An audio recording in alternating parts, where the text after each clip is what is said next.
마가복음 12장 1절부터 12절까지인데 여러분 잘 아시는 내용이에요. 근데 내용 잘 아는데 무슨 말인가는 잘 모를 거예요 또. 자, 1절부터 한번 우리 교독에서 읽어보겠습니다.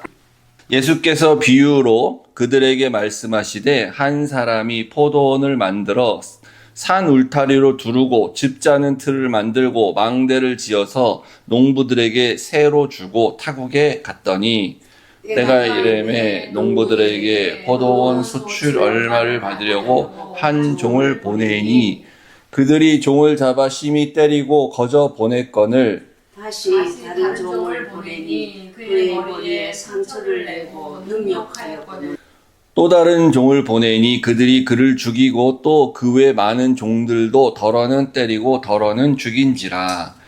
이제 한 사람이 남았으니 곧 그가 사랑하는 아들이라. 최후로 이를 보내며 이르되 내 아들은 존대하리라 하였더니 그 농부들이 서로 말하되 이는 상속자니 자 죽이자. 그러면 그 유산이 우리 것이 되리라 하고 이에 잡아 죽여 포도원 밖에 던졌느니라. 포도원 주인이 어떻게 하겠느냐? 그 농부들을 진멸하고 포도원을 다른 사람에게 주리라. 너희가 성경에 건축자들이 버린 돌이 모퉁이의 머릿돌이 되었나니 이것은 주로 말미암아 된 것이요 우리 눈에 놀랍도다 함을 읽어 보지도 못하였느냐 하시니라. 그들이 예수의 이 비유가 자기들을 가리켜 하신 말씀인 줄 알고 잡고자 하되 무리를 두려워하여 예수를 두고 가니라. 아멘. 하나님 아버지, 이 비유에서 나오는 농부들이 우리의 모습이 아닌가 다시 한번 말씀을 보게 됩니다. 하나님 아버지께서 우리를 보시고 이러한 마음일까 두렵습니다. 하나님, 우리가 회개할 것이 있으면 회개하게 하여 주시옵시고 결단할 것이 있으면 결단하게 하여 주시옵소서. 예수님 이름으로 기도했습니다. 아멘. 그리스도인의 삶은 희극인가 아니면 비극인가? 그러니까 희극이가 뭐냐면 해피엔딩으로 우리의 삶을 끝나는 것이냐 아니면 이제 새드엔딩으로 끝나는 것이냐. 그럼 우리는 당연히 해피엔딩이라고 생각을 하겠죠. 또 그걸 바라고. 또 왜냐하면은 우리가 이제 늘 듣는 설교나 말씀이 늘 우리를 항상 위로해 주시고, 내가 너와 함께 하겠다. 이제 주로. 내가 끝까지 놓지 않으리라. 이런 말씀, 이런 걸 주로 듣고. 또 이제 우리가 예수를 믿고 나면 복 받는다고 하니까 우리가 그러면 하나님께서 이렇게 지켜주셔서 행복한 삶을 살다가 그리고 우리는 천국에 간다. 나의 삶은 희극이다. 이렇게 생각하겠죠, 다들. 그죠? 근데 문제는 우리가 주변에 우리 같이 교회 다니는 사람들과 주변의 신자들, 또 혹은 나의 부모, 나의 형제 자매들을 봤을 때 그렇게 희극적이지가 않은 것 같아요. 비극적으로 사는 사람도 많아요, 의외로 또. 교회 다니고 신앙도 좋은데. 그래서, 저 사람은 좀, 복을 못 받았나, 이렇게까지 말하지 않아도, 하여튼, 희극적이진 않다. 해피엔딩이 아닌 것 같다. 그런데 이제 본인들이, 당사자가, 나는 그래도 감사해요. 나는 그리스도인이니까, 나는 믿음이 좋으니까, 나는 감사합니다. 하나님께서 나한테 복을 많이 주셨습니다. 나는 불행하지 않아요.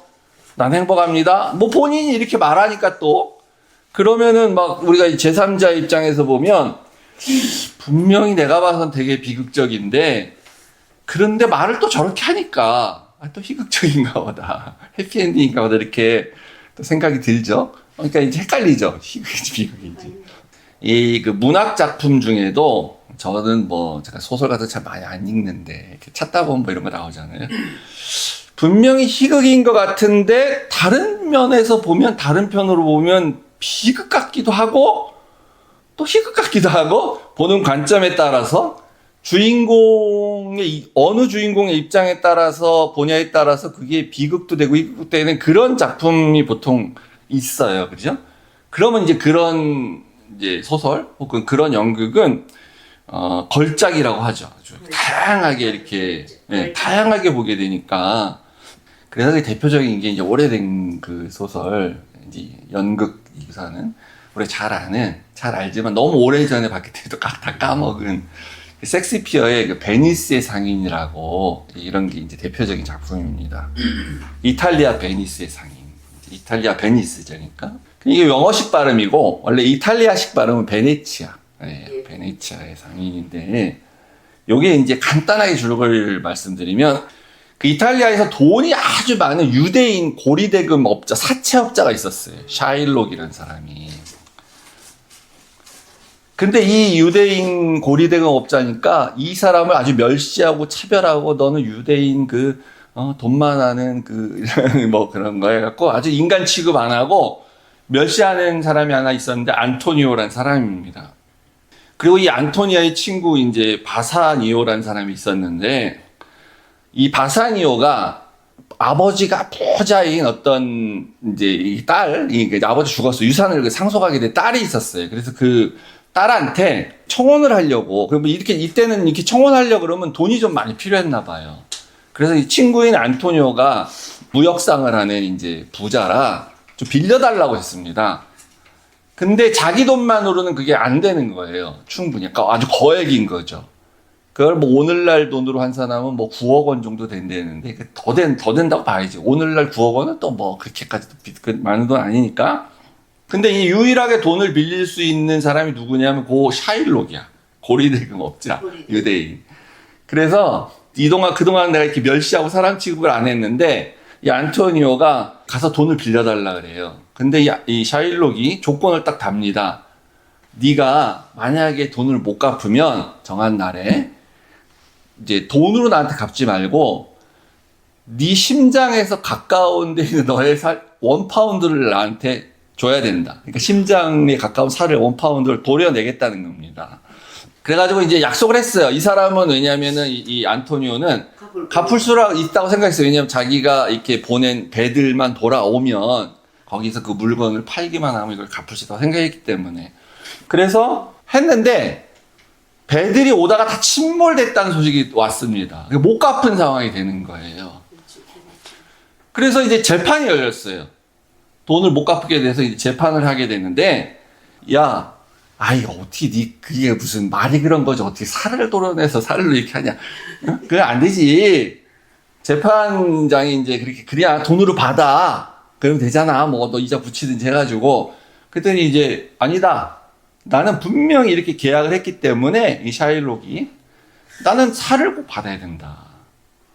그러니까 이 샤일록은 죽이고 싶은 거예요. 그러니까 한마디로 이렇게 죽이고 싶어서 이제 이렇게 한 거죠. 절대로 양보할 수 없다. 바꿀 수 없다. 계약은 계약이니까.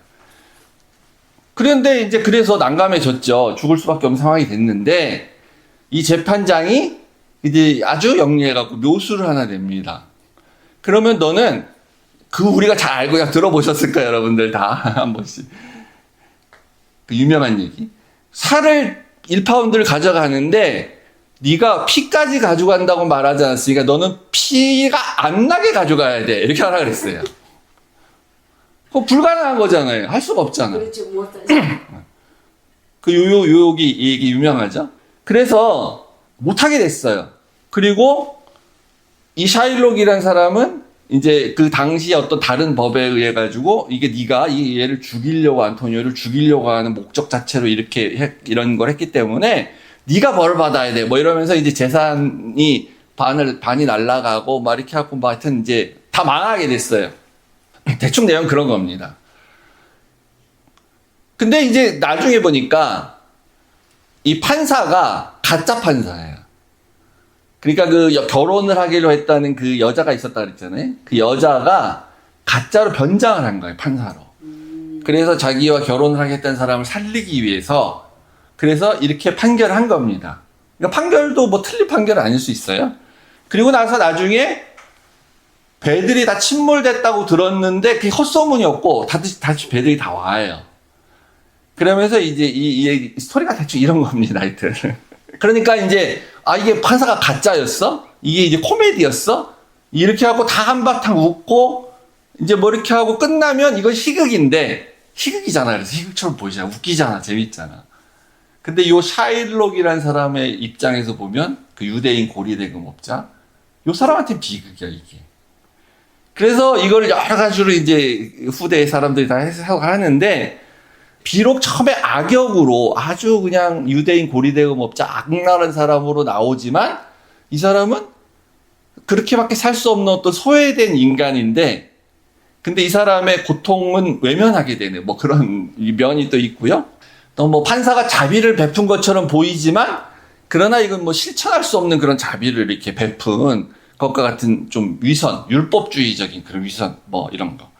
그래서 법이 막 이렇게 또 잘 적용된 것처럼 보이지만, 법의 원리에 의뢰 생각한 자비에 근거하지 않으면 이 법은 그냥 아주 잔혹한 법이 되는 뭐 그런 겁니다.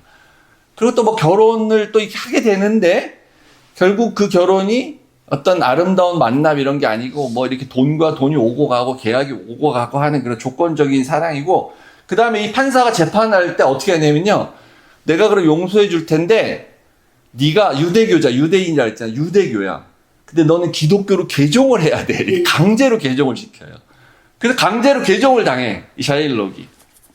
그래서 이제 샤일록은 파멸이 되고, 이제 나머지 사람들은 웃고 파티라는 이런 면으로 이제 연극이 이렇게 진행이 되는 거예요.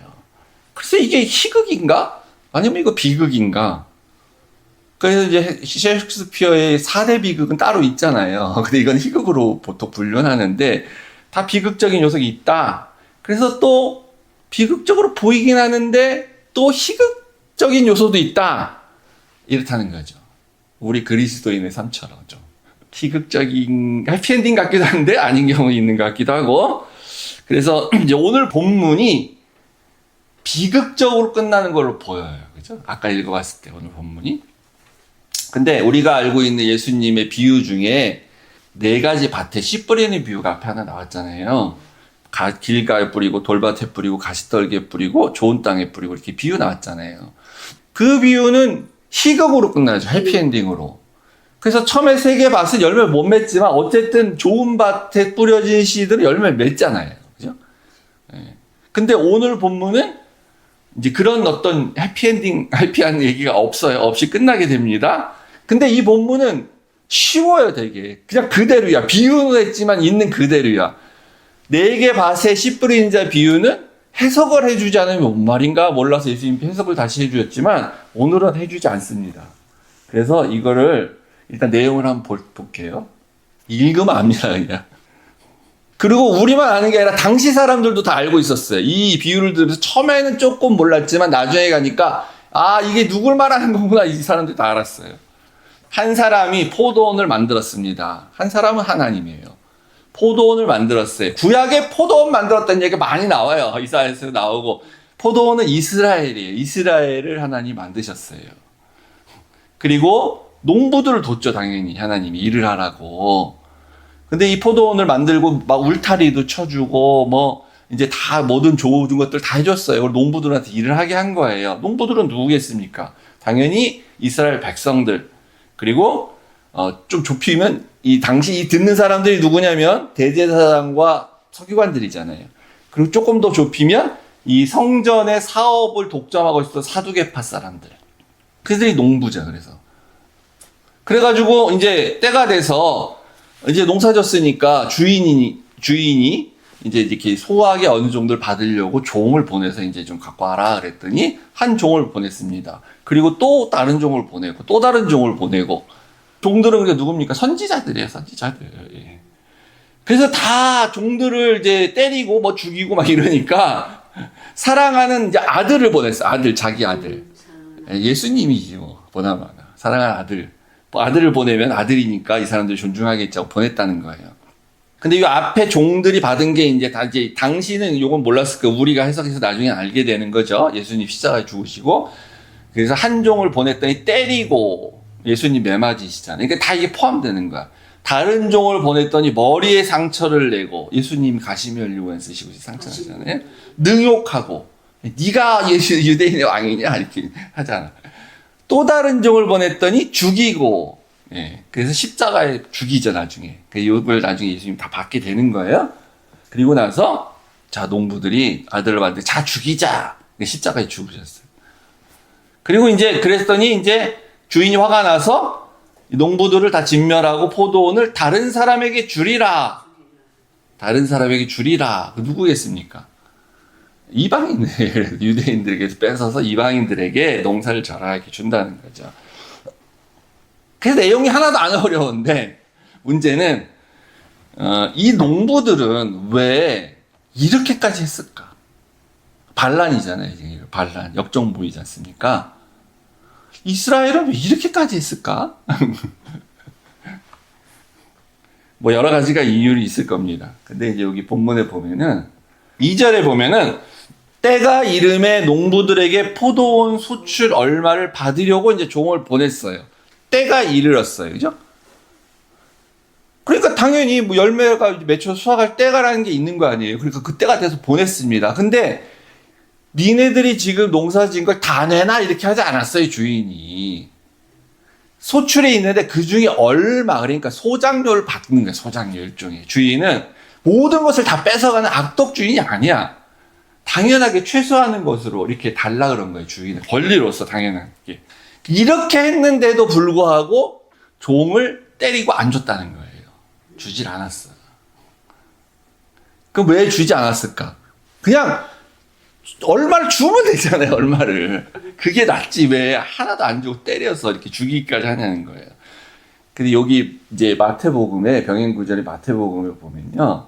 그들이 말하되, 그들이 누구냐면요. 이 농부들이 아니에요. 이게 그 농부가 대제사장이니까 맞긴 맞는데 이 비유상에서는 농부들 얘기하는 게 아닙니다. 요 듣는 사람들 말하는 거예요. 그러니까 이제 대제사장과 서기관 그런 사람들이 그들이 뭐라 그랬냐면 이런 상황이면 그 악한 농부들을 진멸하고 포도원은 제때에 그 소출의 얼마를 바칠 만한 다른 사람들한테 새로 줄지니라. 줘야 그게 새로 줘야 되는 게 맞잖아요. 요게 새롭게 준다는 게 아니고요. 그러니까 월세 내듯이 전세 이렇게 내듯이 잠시 맡기는 새로 줘서 그 소출을 받아야 되는 거 아니고 이렇게 말을 하는 거예요. 이렇게 하면 되는데 이제 이렇게 주문 세를 냈으면 되는데 안 냈냐? 때가 됐는데 줄 열매가 없는 거야 문제가. 그러니까 포도 수확을 할 때가 됐어 당연히. 근데 이 농부들이 하나도 가진 게 없어. 열매가 없어. 그게 심각한 거죠. 우리가 이제 아까 이 본문을 볼 때 이제 이 농부들이 우리가 아들을 죽이고 유산을 차지하자 이런 말이 나오기 때문에 농부들이 악한 탐심을 갖고 있기 때문에 이런 일이 벌어졌다고 생각하면 안 돼요. 그래도 그럴 수도 있겠죠, 물론. 근데 그게 탐심 갖고 이게 이 유산을 차지할 수 있는 권리가 생기는 게 아니잖아요. 그래서 탐심이 문제야. 그리스도인들은 욕심 가지면 안 돼. 이런 거 갖고 있으면 이렇게 하나님한테 다 버림받고 심판받게 돼. 이런 메시지가 아니란 거예요, 이게. 열매가 없다는 게 문제인 거야, 열매가. 지금 수확한 게 없어, 포도가. 요게 이렇게 열매가 내가 주인한테 드려야만 마땅한 열매가 없게 된 상황이 되면 어떤 문제가 생기냐면 요게 심각하다, 큰일 났다 넘어서가지고 반감을 넘어서서 반란으로 가는. 그래서 내가 주인의 아들을 죽이자라는 결론에 이르게 된다는 거예요.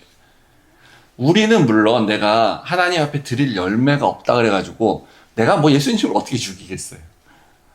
예수님을 내가 십자가에 다시 못을 받겠어요? 나의 주인의 아들이니까 내가 죽이고 유산을 차지하다 이러는 거 아니지. 이게 비유이기 때문에 우리는 그렇게 할 수 없는 거죠. 내가 하나님 앞에 드릴 열매가 없어. 때가 됐는데. 그러면 그냥 예수님 버리는 거지, 뭐 우리는. 그러니까 우리도 때가 되었을 때 하나님이 달라고 하시는 열매가 있다는 거예요. 우리도 때가 되었을 때 소출이 얼마. 다 달라는 거 아닙니다. 아까 그랬잖아. 소출이 얼마나 그랬잖아. 당연히 하나님이 주장하시는 주인의 권리. 근데 그게 나한테 하나도 없어. 그러면 어떡하겠어요? 아이고 잘못했습니다. 회개하면 되지 물론. 하나님 제가 드릴 게 하나도 없네요. 회개하면 되는데 회개를 안 하고 마음이 약해지면 배째라 난 아무것도 없다. 뭐 예수 믿어서 내가 된 게 뭐 있냐. 내가 무슨 희극으로 내 인생이 펼쳐진 게 뭐가 있냐. 다 비극이다. 나 그만 믿을래. 됐어. 드릴 거 없어요. 나 버려. 예수님 버려. 안 믿어 이상. 교회 안 다녀. 이렇게 가는데 시작이 열매가 없다는 거가 될 수 있다는 겁니다. 그래서 그 읽지는 않겠지만 이사야서 5장에 하나님께서 이스라엘을 묘사할 때 내가 너희를 좋은 땅에다가 포도나무로 너희를 다 심었다. 그리고 울타리를 다 치고, 비슷해요, 얘기가. 울타리를 다 치고 정성을 다해서 다 가꿨어요. 이때는 농부 자신이 하나님이에요. 하나님이 온 정성을 다해서 포도나무를 가꿨는데 나중에 포도나무가, 비유니까 그런 거지. 실제는 그렇게 하면 좋은 열매를 맺죠, 당연히. 근데 포도나무가 들포도를 맺었다. 이렇게 하지 않습니까? 야생포도. 그러니까 먹을 수 없는, 상품이 안 되는. 그러니까 악한 열매만 맺고 있다. 이런 뜻입니다. 그랬을 때 이제 이사야서에서는 그래서 이제 농부를 바꾸겠다고 하지 않습니다. 오늘 비유하고 차인 그거예요. 내가 이 포도나무를 심판하겠다. 포도밭을. 그런 거예요. 그래가지고 비극으로 끝나요. 완전히. 거긴 진짜 비극으로. 자, 여기도 그런데 여기까지 비극인데 주인 종들 죽죠. 주인 아들 죽죠. 농부들 심판받죠. 근데 농부 심판받는 거 농부들도 죽는 거예요. 다 죽어.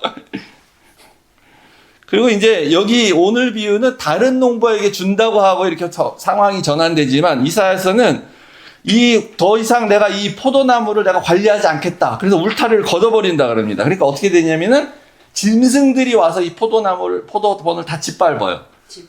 포로가 돼서 다 잡혀가는 거예요. 그래요, 다음에. 근데 이제 요 비유가 지난주부터 그랬는데 말씀드렸죠. 무화과 나무 저주가 성전을 파괴될 거다. 성전을 저주하고 성전 더 이상 없어져. 라는 그 연장선상에서 지금 그 14장에 예수님 잡혀가시기 전까지 7개에서 8개의 그 논쟁이 계속 나오는데 비유도 나오고 이것도 그 중에 하나입니다. 지난주 본문도 그 중에 하나고. 다 성전하고 관련이 있는 거예요. 그 성전 얘기를 계속 지금 하고 있는 거예요, 다르게.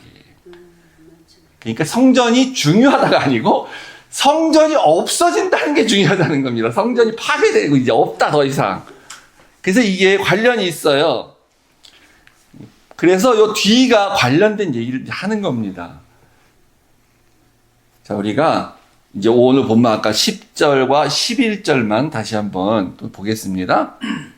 너희가 성경에 건축자들이 버린 돌이 모퉁이의 머릿돌이 되었나니 이것은 주로 말미암아 된 것이요 우리 눈에 놀랍도다 함을 읽어보지도 못하였느니라. 예. 시편 118편에 인용하는 건데 그대로 건축자들은 돌을 가지고 건물을 지어야 됩니다. 그러면 당연히 이제 좋은 돌을 사용해가지고 건물을 짓겠죠. 그러다 보면은 쓸모없는 돌이 나와요. 잘라서 나오는 거든지 아니면 처음부터 쓸모가 없어요. 이게 도대체 어디다 쓸 수가 없는 돌이 있을 수 있어요. 그러면 그 돌은 버리죠. 건축자들이 버린 돌이에요. 근데 그 돌이 나중에 모퉁이의 머릿돌이 또 된다는 말입니다. 이거 버려 했는데 이렇게 됐어요. 그럼 이게 무슨 말입니까? 이 돌이 예수님인데 이 예수님 묘사하는 거예요. 건축자의 버린 돌이 예수님이에요. 이렇게 되려면 그러면 원래 있었던 모퉁이 돌을 빼내고 이 돌을 끼네? 그게 아니잖아. 건물을 새로 져야지만 가능한 거죠. 그러니까 이 지금 있는 이 성전은 없어져. 그리고 이 모퉁이 돌 같은 예수님이 돌로서 모퉁이 돌이 나중에 다시 되세요. 그러니까 새로운 건물이 지어진다는 거예요. 새로운 건물을 만드실 거다. 눈에 보이는 건물이 아닌 새로운 건물이죠, 당연히. 그래서 요거를 이제 요 당시까지는 마태나 마가는 해석을 못하지, 자기들은. 그냥 이렇게 전달하는 건데, 나중에 이제 예수님의 십자가와 부활 이후에 보니까 이게 이런 뜻이구나라고 알고서 베드로전서 이제 해석을 해갖고 이렇게 말을 하는 겁니다. 베드로전서 2장 4절 유명한 구절인데 교독에서 한번 읽어볼게요. 사람에게는 버림바가 되었으나 하나님께는 택하심을 입은 보배로운 산돌이신 예수께 나가 너희도 산돌같이 신령한 집으로 세워지고 예수 그리스도로 말미암아 하나님이 기쁘게 받으실 신령한 제자를 드릴 거룩한 제사장이 될지니라. 성경에 기록되었으되 보라 내가 택한 보배로운 모퉁이 돌을 시온에 두느니 그를 믿는 자는 부끄러움을 당하지 아니하리라 하였으니 그러므로 믿는 너희에게는 보배나 믿지 아니하는 자에게는 건축자의 버린 그 돌이 모퉁이의 머릿돌이 되고 또한 부딪히는 돌과 걸려 넘어지게 하는 바위가 되었다 하였느니라. 그들이 말씀을 순종하지 아니함으로 넘어지나니 이는 그들을 이렇게 정하신 것이라. 그래서 베드로가 이거 이제 완전히 깨닫고 해석을 해서 그때 그 돌이 뭐냐? 바로 버려진 건축자의 모퉁이 돌 예수님을 상징하는데 그 돌이 바로 다시 신령한 집으로 세워질 거다. 성전이에요. 이게 눈에 보이지 않는 성전. 그리스도인의 공동체. 그래서 예수님이 모퉁이 돌이 돼서 그 위에 건물이 지어져 간다는 거죠. 이제 그래서 이제 신령한 집으로 성전이 새로 세워지고 8절에 보면은 근데 이 돌이 단순히 건물을 짓는 모퉁이 돌로만 세워진 게 아니라 이제 모퉁이 돌이라는 건 뭐냐면 이제 각 코너에 딱 세워진 돌을 말합니다. 기준이 되는 거예요. 그래서 이렇게 딱 건물을 짓는다 이렇게 하는 거죠. 그 코너에다 딱딱 돌을 해갖고 이 돌이 단순히 건물만 짓는 게 아니라 8절에 보면 또한 이게 부딪히는 돌이 돼요. 걸려 넘어지게 하는 바위도 된다는 겁니다. 아니 건물을 짓는 모퉁이 돌에 왜 사람이 걸려 넘어지고 막 바위가 되게 부딪히고 그러겠어요. 그래서 우리가 보니까 너무 기이하다, 놀랍다. 시편에 이렇게 쓰는 거죠. 그러니까 마가복음에는 없는데 이 돌에 관한 내용이 사실 하나 더 나와요. 마태와 누가에 보면은. 그걸 보면 저게 무슨 뜻인지 알 수 있습니다. 이제 요 뒤에 마가복음에 없는데 마태복음 21장 44절에 이 돌 위에 떨어지는 자는 깨지겠고 이 돌이 사람 위에 떨어지면 그를 가루로 만들어 흩트리리라 이렇게 말씀하시거든요. 그러니까 베드로는 나중에 베드로전서 쓸 때 이 돌이 단순히 새로운 건물만 짓는 것이 아니라 이게 이 돌 위에 사람이 떨어지면 뭐 가루 되고 또 이 돌이 사람한테 떨어지면 가루가 되고 하는 이 말을 하신 예수님의 그 말을 이제 재해석을 해서 아까 그 8절 같이 쓴 거예요. 사람이 이 돌로 인하여서 부딪히기도 하고 걸려 넘어지는 그런 큰 바위와 같은 게 될 거다라고 말하는 겁니다. 그러니까 이제 그 말은 그거죠. 우리가 아까 거기 가서 다시 보시면은 누가 걸려 넘어지고 부딪히는 사람이냐? 밑에 파란색 말씀을 순종하지 아니함으로 넘어진다. 그러니까 새로운 건축되어져 있는 성전에 들어와서 쓸데없이 모퉁이 돌에 걸려 넘어지는 사람 누구냐? 말씀에 순종하지 않기 때문에 넘어진다는 거예요. 그러니까 예수님의 이제 산돌이 되시는 예수님의 이 돌이 이제 여러 가지 형태로 표현하는 거죠. 예수님의 결국 그 말씀이나 하여튼 예수님이 하신 모든 것이 그걸 들으면 내가 말씀에 순종하지 않는 삶을 살면은 나한테 걸림돌이 돼가지고 나로 하여금 이렇게 넘어지게, 그러니까 실족한다는 게 아닙니다. 이 예수님의 말씀이 바위처럼 단단하게 나한테 확 와가지고 나를 치면 내가 부서지는 것 같은 그런 정말 예수님 말씀 때문에 내가 정말 새롭게 완전 깨지고 이렇게 태어난 것 같은 그런 역할을 한다는 거죠. 어떤 사람은 부서지고 그걸 끝나는 사람이 있는 거고 부서져서 다듬어지는 사람이 있는 거고 이렇게 된다는 걸 이제 베드로는 그렇게 해석을 했습니다. 근데 이제 마태가 처음에 이렇게 말했을 때는 이런 걸 생각을 못했죠. 마태복음을 쓸 때만 해도 이제 예수님이 하신 말씀이 있었던 거예요. 근데 마가는 안 썼어요. 그러니까 요 마태는 모든 신학자들이 다 보는 건데 요때는 다니엘서 2장에 나오는 그 느부갓네살 왕이 꾼 꿈에 대한 해석 그거를 근거로 이렇게 했다고 봅니다. 뭐냐면은 이제 그 느부갓네살 왕이 꿈을 꿨는데 큰 신상이 하나 나타나죠. 그래서 그게 머리는 금으로 되고 팔과 가슴은 은으로 되고 그 다음에 그 배랑 넓적다리는 노추로 돼 있고 종아리는 철로 돼 있고 나중에 발과 발가락은 철과 흙이 섞여 있는 걸로 돼 있는 신상을 보고 이게 뭐냐? 근데 마지막에 어떤 큰 돌이 하나 확 날라와가지고 근데 그 돌을 가만히 보니까 사람이 만든 돌이 아니야. 도대체가 돌은 돌인데 사람이 만든 돌이 아니야. 큰 돌이 와갖고 그 신상을 완전 부숴버리더라. 그래서 뭐냐 그랬더니 그게 이제 머리는 금 바벨론을 말하고 뭐 그 다음에는 이제 그 메데 바사 두 가지 이게 그래서 가슴 팔이고 배랑 넓적다리는 뭐냐면 그리스 알렉산더 대왕의 제국을 만들어낸 거고 마지막 철은 로마 제국이다. 그 철과 흙은 뭐냐? 로마 제국 이후에 로마 제국이 분화되면서 막 온갖 나라들이 섞이고 이렇게 된 어떤 제국 형태. 그렇게 해서 그 당시에도 그렇게 알고 있었어요. 그 오늘날 해석한 게 아니에요. 당시 유대인들도 이 얘기를 그렇게 해석하고 알고 있었어요. 그래서 그런 세상이 만든 제국을 돌 하나가 날라와서 부순다는 겁니다. 근데 마가복음에서 그러니까 왜 뺐겠어요? 종아리가 철인데 로마 제국을 상징하는 거다라고 이렇게 알고 있으니까 그런 로마 제국이 다 부서져가지고 없어진다는 거야? 아직까지 로마 제국이 성성하거든요? 그러니까 이제 이런 말을 이 로마 제국 독자들한테, 로마의 사람들한테 그 말을 하는 건 안 좋았겠죠. 이거 문제도 될 수 있고. 그러니까 이제 아마 뺐을 거예요. 그렇게 될 거다! 라는 겁니다. 요 다니엘서의 그 돌을 상상한 거예요. 근데 요 마지막 발가락과 그 발 섞여 있는, 철과 흙이 섞여 있는 요게 로마 제국 이후에 어떤 태어나는 새로운 제국이라고 볼 수도 있지만 요거는 이제 여러 가지로 우리가 해석할 수가 있는데 예수님 당시에 예수님 관점에서 딱 보면은 요게 요 유대인도 아니고 유대인이 그렇다고 유대인인 것도 아니고 유대인이 아닌 것도 아닌 헤롯 대왕, 헤롯의 이 세력인 유대인들과 대제사장들과 지금 로마의 식민지에 있는 이 유대의 로마의 이 관계 이렇게 섞여 있잖아요. 불안정한 동맹 관계. 요게 이렇게 마치 섞여 있는 똑같은 그런 거라고 볼 수도 있는 거예요. 당시에. 이제 그렇게 보면은 이 돌이 날라오면 이 돌은 이제 말씀드렸잖아요. 예수님이에요. 그러니까 우리는 이거를 넓게 보면은 예수님이 재림하실 때 이렇게 돌이 날라오면 이 제국은 다 없어지고 이 세상 나라 없어질 걸 보는데 당시로 보면 예수님 초림을 하신 당시에 예수님이 지금 왔어, 이 돌로. 그래서 예수님이 신상을 깨부셔. 그럼 박살나 산산이 없어지는데 그게 성전이 있는 거예요. 그러니까. 혼합된 지금 이 상태에 로마 제국과 믹스된 어떤 성전 중심의 그런 잘못된 하나님의 나라 관점. 그게 산산이 부서질 것이다.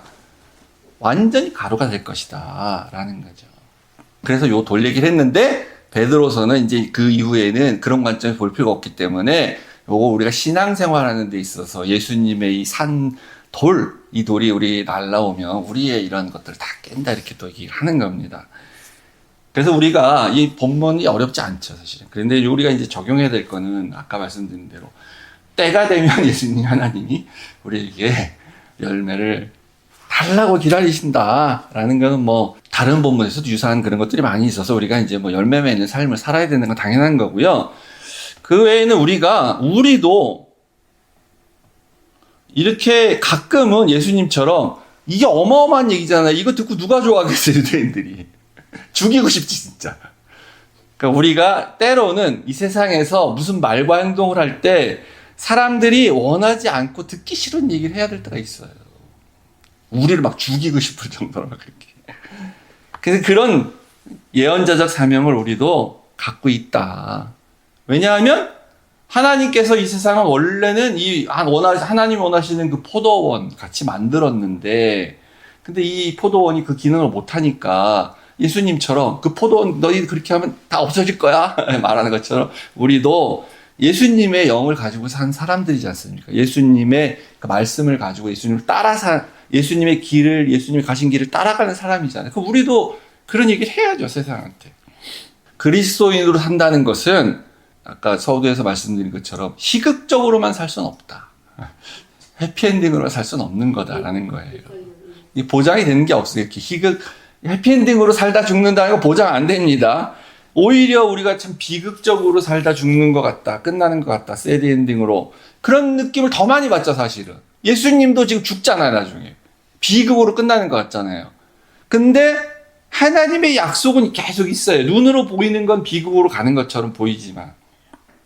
그래서 건축자들이 이렇게 예수님이라는 그 돌을 버리고 쓸모가 없어. 이거는 이렇게 말하는데 이 세상도 예수는 쓸모가 없어. 예수가 이 세상에 와서 한 게 뭐가 있어. 세상이 왜 이 모양이야. 예수는 뭐 그냥 살다가 죽었던 사람이지. 뭐 이렇게 말하고 그렇게 한다 할지라도 그게 이제 때로는 가끔 다시 모퉁이들이 되는 걸 우리는 보고 믿잖아요. 그죠? 하나님의 손이 아닌, 그러니까 인간의 손이 아닌 하나님이 직접 만드신 그 나라가 도래하고 있다. 그 나라가 보인다라는 것을 우리가 믿고 있죠. 그래서 우리의 삶이 겉모양으로 볼 때는 약간 비극적으로 보여도 그때 우리가 위로를 받는 건 그 사람이 아유, 저는 감사합니다. 그래도 하나님이 저한테 베풀어 주신 은혜가 커요. 뭐 다 하나님의 뜻이 있으시겠지요. 그 사람이 그렇게 고백을 한다 그래서 그 사람의 삶이나 내 삶이 희극이 되는 게 아니에요, 사실은. 그게 아니라 약속 때문에 희극이 되는 거예요, 약속. 무슨 약속이냐면 그 버려진 돌인 것처럼 보이는데 그 돌이 산 돌이 된다. 살아있는 돌이 된다. 그 약속을 하셨단 말이에요.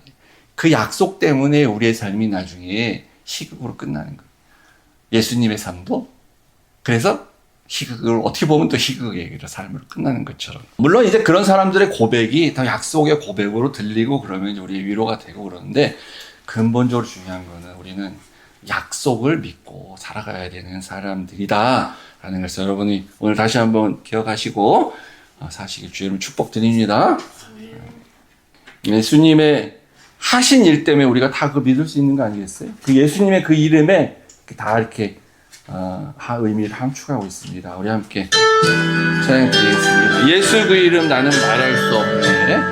그 이름 속에 있는 비밀